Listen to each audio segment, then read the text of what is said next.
And here he is, 50th anniversary, 40,000 plus people came just to get a piece of you. You must be exhausted. I never get tired when I'm having fun, and I've been having fun all weekend. Yeah, but 40,000 house guests? Well, more than 40, I think. But they're smiling when they come, and they're smiling when they leave. You charge around that floor. It's kind of unbelievable. The crowds press in on you. You're worth $70+ billion. Are you ever worried or nervous? I think people look at that and think, what's he doing? No, I enjoy it. I mean, they're our partners, and it's great to have them come here. They came from 53 countries this year.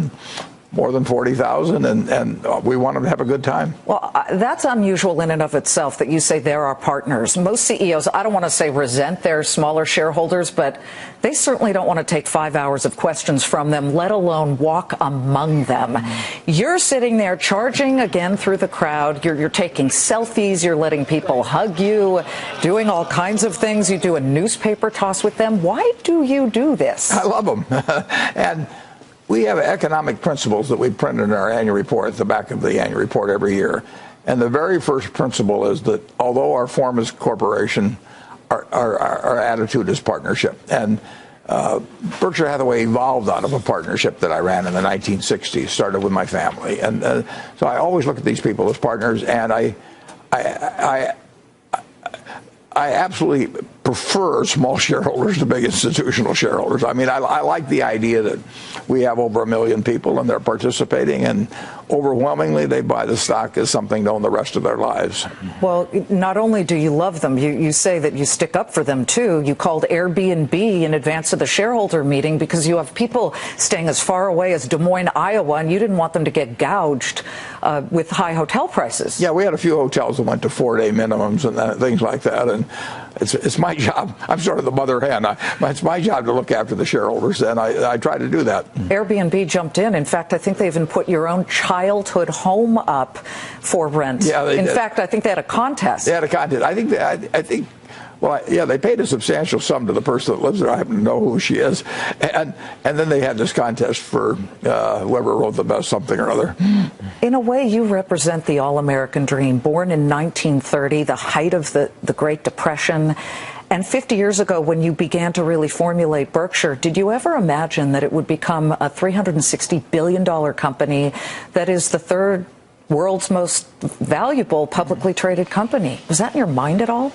No, it wasn't. But we just kept putting one foot in front of the other for a lot of years. And I had this terrific advantage of having a long run and being able to do it my own way. So you ought to get, I mean, if you're going to work 50 years at something, you should get something accomplished. But you talk about putting one foot in front of the other, and by doing so, sticking to your knitting, you've accumulated more than 80 companies with subsidiaries in and of themselves, but they're also diverse. Yeah. From an entire railroad at Burlington Northern to Dairy Queen.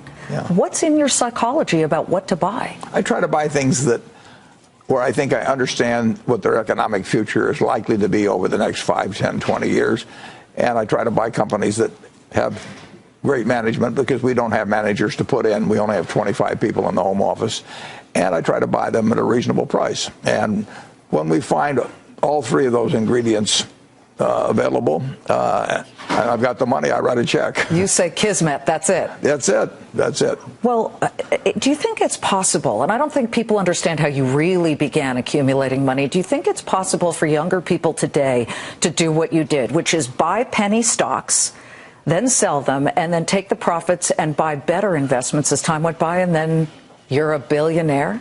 Well, I think there'll be a number of young people out there that are 8 or 10 years old now that will accomplish it, and there'll be a whole lot more that try it and don't. Do you remember some of the penny stocks that you first bought? Well, they weren't penny stocks, but they were cheap stocks. They were not penny stocks. In fact, some of them sold at very high dollar prices per share, but they were so-so companies. They were not great companies like we try to own now, but they were cheap. We called them cigar butts because they were there on the street and kind of soggy and didn't look like very much, but they had one puff left in them, and the puff was free. And I sort of learned investing that way, and then my to-be partner Charlie Munger straightened me out after a while and said, let's buy wonderful companies at fair prices rather than fair companies at wonderful prices.